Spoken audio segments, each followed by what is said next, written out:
लोकसभा चुनाव में असदुद्दीन ओवैसी के सामने राहुल गांधी खड़ा होंगे या हैदराबाद के अंदर जो है क्या एक दूसरे के सामने होंगे। असदुद्दीन ओवैसी का ये भाषण सुन लेते हैं थोड़ा सा, उसके बाद हम लोग इसको कंटिन्यू करते हैं। अरे मैं तो तुम्हारे लीडर से कहूंगा कि अब की बार वायनाड नहीं हैदराबाद से मुकाबला करो मेरा। मैं चैलेंज कर रहा हूं, वायनाड क्यों यहाँ हैदराबाद को आओ, दो हाथ हम आजमा लेंगे, पंजा आजमा लेंगे, आ जाओ। कहां वायनाड जाते प्यारे, आओ। बड़ी बड़ी बातें करते हो, बड़ी बड़ी बातें करते हो, अरे बात क्यों करते, आओ जमीन पर आओ, मुकाबला करेंगे। आओ शेरवानी दाढ़ी टोपी वाले से मुकाबला करके देखो, मजा आएगा। ये जो बातें की है असदुद्दीन ओवैसी ने, इस बात से बहुत सारे लोगों के पेट में दर्द हो रहा है। बहुत सारे जो कांग्रेसी है उनके पेट में दर्द हो रहा है, बहुत सारे जो जुम्मन मुसलमान हैं उनके पेट में दर्द हो रहा है। बेसिकली जो बातें कही है और जो ओपन चैलेंज किया है असदुद्दीन ओवैसी ने, यूं ही नहीं किया है, इसके पीछे रीज़न है दोस्तों। क्या रीज़न है? सबसे बड़ा रीज़न ये है कि यही राहुल गांधी अभी जो है तेलंगाना के अंदर जाते हैं और वहाँ जाकर कहते हैं कि 100 दिन के अंदर जो है वो इस सरकार को गिरा देगी और अपना सरकार बना लेगी। यानी कि बीआरएस और असदुद्दीन ओवैसी की पार्टी को ख़त्म करके जो है अपना सरकार ख़त्म करने का मतलब है कि इनके एमएलएस को हरा कर जो है अपना बहुमत लाकर जो है तेलंगाना के अंदर सरकार बना लेंगे। साथ के साथ इन्होंने यानी कि राहुल गांधी ने क्या कहा, राहुल गांधी ने यह कहा एक हफ्ता पहले कि तेलंगाना के सीएम चंद्रशेखर राव और एआईएमआईएम के जो चीफ असदुद्दीन ओवैसी, इनके खिलाफ ईडी या सीबीआई की कार्रवाई क्यों नहीं होती, क्योंकि पीएम मोदी उन्हें अपना मानते हैं और पीएम मोदी ही कहते हैं कि कहां पर ओवैसी को अपना उम्मीदवार उतारना है और कहां पर ओवैसी को अपना उम्मीदवार नहीं उतारना है। ये इतना बड़ा एलिगेशन और इतना बड़ा जो हमला राहुल गांधी है वो ओवैसी पर करते हैं। तो भैया वो ओवैसी लेने वालों में से तो नहीं है, जो इनके खिलाफ बोलोगे तो ये तो बदला देने वालों में से, ये चुप रहने वालों में से नहीं है। और उसी का बदला है ये कि आप ज़मीनी स्तर पर आकर दिखाइए, हमें हरा कर दिखाइए। इधर उधर बोलने से क्या होगा, फालतू बकवास करने से क्या होगा। दम है तो हैदराबाद से चुनाव लड़िए, दम है तो हमारे सामने उतर कर दिखाइए। और जो ये कहते हो ना कि मुसलमान अब राहुल गांधी का फेवरेट हो रहे हैं, राहुल गांधी अब मुसलमानों का फेवरेट हो रहे हैं, इनकी जो है मोहब्बत में इजाफा होते जा रहा है, आइए हमारे सामने चुनाव लड़ कर दिखाइए और हरा कर दिखाइए, तब हम आपको मानते हैं। बेसिकली इसी साल जो है तेलंगाना के अंदर चुनाव होना है, और ना सिर्फ तेलंगाना के अंदर, तेलंगाना के अलावा भी जो है और भी कई जगहों पर, जैसे कि मध्य प्रदेश हो गया, छत्तीसगढ़ हुआ, राजस्थान हुआ, इन सारे जगहों पर जो है विधानसभा चुनाव होना है।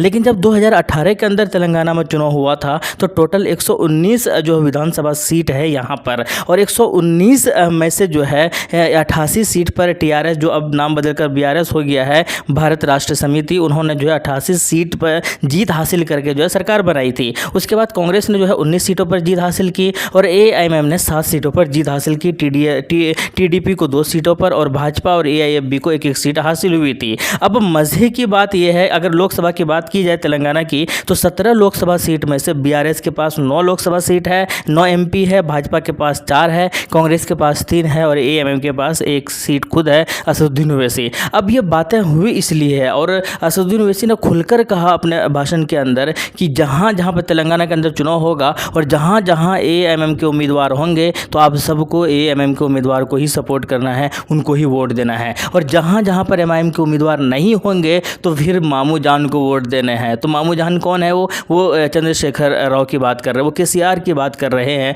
वो बीआरएस पार्टी की बात कर रहे हैं कि उनको ही सपोर्ट करना है इस बार इलेक्शन के अंदर। तो कुल मिलाकर इनडायरेक्ट वे में जो है गठबंधन पहले से भी चल रहे हैं और अभी भी उसी को कंटिन्यू कर रहे हैं एआईएमआईएम पार्टी और बीआरएस के बीच में। इन दोनों के बीच में गठबंधन है और इन दोनों के बीच में मिली भगत से ही जो है पार्टी के उम्मीदवारों को भी डिसाइड किया जाता है बहुत सारी सीटों पर। लेकिन राहुल गांधी की अगर बात की जाए तो राहुल गांधी लगातार हमला करते आ रहे हैं ज़बानी असदुद्दीन ओवैसी साहब के ऊपर, एआईएमआईएम के ऊपर, क्योंकि अब इंडिया जो गठबंधन तैयार किया है उस इंडिया गठबंधन को लीड कर रहे हैं कहीं ना कहीं राहुल गांधी। और उनसे बार बार ये सवाल किया जा रहा है कि इंडिया गठबंधन के अंदर कहाँ है एआईएमआईएम पार्टी। लोग सवाल कर रहे हैं कि इंडिया गठबंधन के अंदर कहाँ है केसीआर की पार्टी, कहाँ है वाईएस की पार्टी और कहाँ है मायावती की पार्टी। तो अब इनके पास जवाब तो है नहीं कि कहाँ है, अब इनको जवाब तो देना नहीं है कि भाई एमआईएम को हम क्यों नहीं रखे हैं, ये कैसे बोलेंगे। तो ये इस एक ही पास इनके पास एक ही इल्ज़ाम है, एक ही एलिगेशन से है कि भाई ये एमआईएम जो है ये सेकुलर पार्टी है ही नहीं, ये जो पार्टी है ये बीजेपी के लिए काम करती है और बीजेपी के इशारे पर काम करती है, इसीलिए जो है हम इसको शामिल नहीं कर रहे हैं। यही जो एलिगेशन जो है केसीआर पे भी लगा रहे हैं, जबकि हकीकत ये है ही नहीं। हकीकत यही है कि इंडिया गठबंधन वाले एमआईएम को बुला ही नहीं रहे हैं। तो कुल मिलाकर इसीलिए जो है असदुद्दीन ओवैसी के अंदर जो एक भरे पड़े हैं, जो उनके अंदर गुस्सा है वो राहुल गांधी को लेकर इसलिए है क्योंकि आप हमें शामिल नहीं कर रहे हो, चलो कोई बात नहीं, आपका मन नहीं है, लेकिन आप ये कह रहे हो कि ईडी और सीबीआई इसलिए नहीं लगा रहे क्योंकि हम बीजेपी के आदमी हैं, हम बीजेपी के लिए ही काम करते हैं, जबकि बीजेपी से खुद इतना नफरत करते हैं असदुद्दीन ओवैसी कि ये बात सबको पता है, लेकिन फिर भी आप इस चीज़ को जो है गलत साबित में लगे हुए हैं। इसीलिए असदुद्दीन ओवैसी ने कहा कि दम है, चैलेंज करता हूँ, आइए हैदराबाद से चुनाव लड़िए। और हुई थी बात जब बातें निकल कर आई थी इनके ही सांसद अजहरुद्दीन की, जो सांसद रह चुके थे, लेकिन इस बार, पिछले बार भी और इस बार भी सबको पता है कि यहाँ पर जो है असदुद्दीन ओवैसी को कोई नहीं हरा सकता। हैदराबाद के अंदर असदुद्दीन ओवैसी को कोई नहीं हरा सकता, क्योंकि जो काम हैदराबाद के अंदर इसने किया है वो काम मुझे नहीं लगता कि पूरे भारत के अंदर कोई भी संसद कहीं पर भी किया है।